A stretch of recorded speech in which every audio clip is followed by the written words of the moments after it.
বলতেছে বেটা আজকে ওয়াজ কইরা নে, কাল থেকে আর সুযোগ নাই। আমি আর ওয়াজ করিও না। কথা বুঝছো নিও চাচা, যুবকরা কথা বুঝছো নিও। হ্যাঁ, আমরা তেল তালা ওয়াজ জানি না, তেল মারতেও পারি না।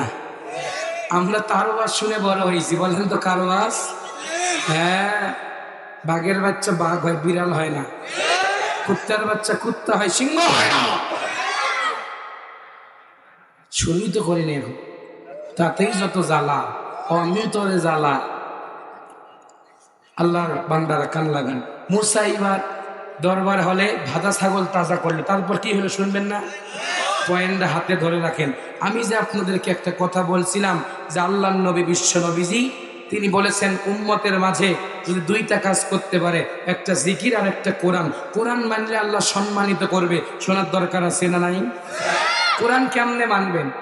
এই কোরআন দিয়া ব্যবসা হয়, এই কোরআন দিয়ে কেউ তাবিজ বিক্রি করে, খালের পানি, বিলের পানি, 14 নদীর পানি, ব্রহ্মপুত্রের পানি, পদ্মা সেতুর নিচের পানি একখানে কইরা ফু দিয়া 101 টাকায় বিক্রি হয়। আবার এই কোরআনে কারিমের আলোচনা, গাজীপুর থেকে ট্রেনে উঠবেন, দেখবেন 3 ফকির অক্ষজট করে, এক ফকির ছেঁচড়া দেয় আর 2 ফকির বলে আপনার বেটা বেটির নামে কিছু দিয়ে যান গো দান লহ, আর 2টা কয় আল্লাহ নবীজির নাম। কয় কিনা? আমি রংপুরে একটা 5তলা ভবনে থাকি, এক ফকির মাইকে এরকম করে ডাকে, হাত খানা বানাইছেন আল্লাহ বেহেশতের বাগান। মানে এটা মানে বুঝায় যে আপনার হাতখানা জান্নাতের বাগান হবে যদি আপনি দান করতে পারেন। তাহলে ফকিরের কেরামতি হলো কোরআনের আয়াত কয়া জাতির কাছ থেকে টাকা নেওয়া। হকারের কেরামতি কি জানেন? ওই গুলিস্থানে যাবেন, তবে দেখা লও, বাচ্চা লও, 10 টাকা 10 টাকা। পুলিশ যখন দাবার দেয় তখন আবার গেঞ্জি ছেড়ে দৌড়া, কথা কয় না?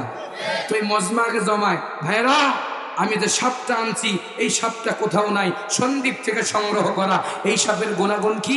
যে গার্লফ্রেন্ড বয়ফ্রেন্ডের ঝগড়া হবে না, যুবক যুবতীর মারামারি হবে না, একজন আরেকজনের জড়ায় ধরবে, গার্লফ্রেন্ড কোলাকুলি ঢোলাঢুলি হবে। একটা তাবিজ নেন, দেখা লন, বাচ্চা লন, 20 টাকা 20 টাকা।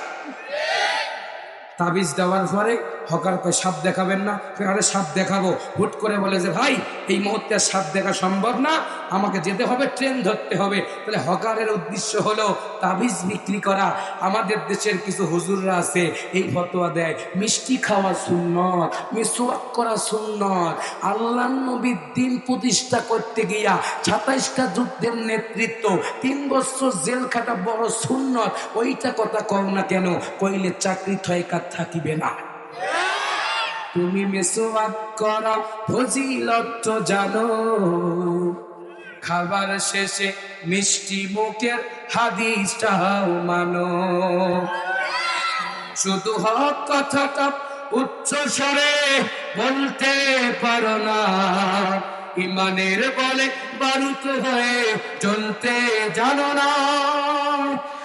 কেমন মুসলমান তুমি একটু বলো না, কেমন তোমার ইমান একটু ভাবো না। তুমি যেই কালিমার দাওয়াত দিলে বাতিল রানায় বুকে, দেখো সেই কালিমার দাওয়াত দিয়ে কত জনাজ জেলে। কেমন মুসলমান তুমি একটু বলো না, কেমন তোমার ইমান একটু ভাবো না। তুমি মিসওয়াক করা ফজিলত তো জানো। ইল্লাহি তাকবীর। আল্লাহর বান্দা বান্দীরা খুব মনোযোগ দেন, তাহলে আল্লাহ রাব্বুল আলামিন জানাই দিয়েছেন বান্দারে কোরআন যদি মানো আমি আল্লাহ সম্মানিত করে দিব। পরীক্ষা নিব, এই পরীক্ষায় যদি অংশগ্রহণ করে যদি জিততে পারো, আমি আল্লাহ তোমাকে এ গ্রেড দিয়া, আমি আল্লাহ তোমার A+ দিয়া, আমি আল্লাহ তোমারে এমন সুন্দর রেজাল্ট দিয়া জান্নাত দেব তুমি কখনো কল্পনা করতে পারবে না। জোরে বলেন সুবহানাল্লাহ। আল্লাহর বান্দা বান্দীরা পরীক্ষা হলো একটা, জোরে বলেন কয়টা? জোরসে বলেন, জোর হলো না? একটা পরীক্ষা। 1 নম্বরের পরীক্ষা হলো আল্লাহ বলেন বিআমওয়ালিকুম, ও বান্দারে আমি তোমার মালের পরীক্ষা আগে নিব, এই পরীক্ষায় যদি জিততে পারো আমি আল্লাহ তোমাকে ধন্য করে জান্নাত দিব। ছোট্ট একটা ঘটনা শোনাই। আল্লাহর নবীর সাহাবী হযরত আমর বিন জামুহ রাদিয়াল্লাহু তাআলা আনহু, বিশ্ব নবীর অত্যন্ত কাছের সাহাবী, আল্লাহর নবীর সাহাবী, হাত নাই পা নাই, বিশ্ব নবীর সাহাবী আমর বিন জামুহ রাদিয়াল্লাহু তাআলা আনহু রাতের বেলায় যায় নামাজে দোয়া করতেন। রব্বুল আলামিন বিশ্ব নবী যেই দিন উহুদ যুদ্ধে রওনা করবেন সেই দিন আমি উহুদের প্রান্তরে সশরীরে উপস্থিত হয়ে লড়াই করে সংগ্রাম করে শাহাদাতের আমিও সুরা পান করতে যাই। আল্লাহর নবীজি হাতে হাত রেখে বায়াত দিয়া সাহাবীদেরকে নিয়ে যখন উহুদের ময়দানে রওনা করলেন, ও আল্লাহর বান্দা বান্দিরা কান লাগান, ও গাজীপুরের ইমানদার মানুষেরা একটু মনোযোগী হন।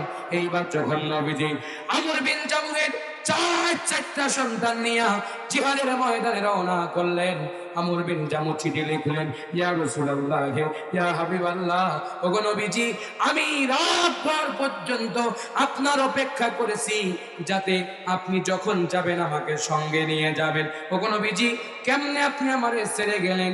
ইয়া রাসূলুল্লাহ, আপনি যদি আমাকে নিয়ে না যান আমি বড় কষ্ট পাবো। ও আল্লাহর বান্দা বান্দিরা, বিশ্ব নবীজি এইবার আমর বিন জামুহকে কাঁধে করে নিয়ে জিহাদের ময়দানে রওনা করলেন। যুদ্ধ শুরু হয়ে গেল, যুদ্ধের তামামা বেজে গেল, সমস্ত সাহাবীরা এক এক করে শহীদ হয়ে গেলেন।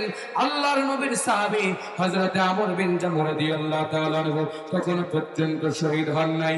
সমস্ত সাহাবীরা শহীদ হওয়ার পরে আমর বিন জামুহকে পাথর দিয়া নিক্ষেপ করে, তীর ধনুক দিয়া নিক্ষেপ করে আমর বিন জামুহকে দুনিয়া থেকে বিদায় করা হলো। আমর বিন জামুহ এইবার শাহাদা পাঠ করলেন, কালেমা পাঠ করলেন। কালিমা পাঠ করার পরে আমর বিন জামুহের নিথর দেহ উহুদের ময়দানে পড়ে আছেন, সব লাশগুলো বাড়িতে যাবে। এমন সময় আল্লাহর নবী ডাক দিয়া বললেন, আমর বিন জামুহের লাশটা বাড়িতে নিয়ে যাওয়া লাগবে, তোমরা ঘোড়া বা গাধা নিয়ে আসো, না হলে উট নিয়ে আসো। তারপর কি ঘটনা ঘটলো শোনার দরকার আছে না নাই? সবাই যদি শুনতে চান একটা করে টিকিট কেটে যান। কি কেটে যান?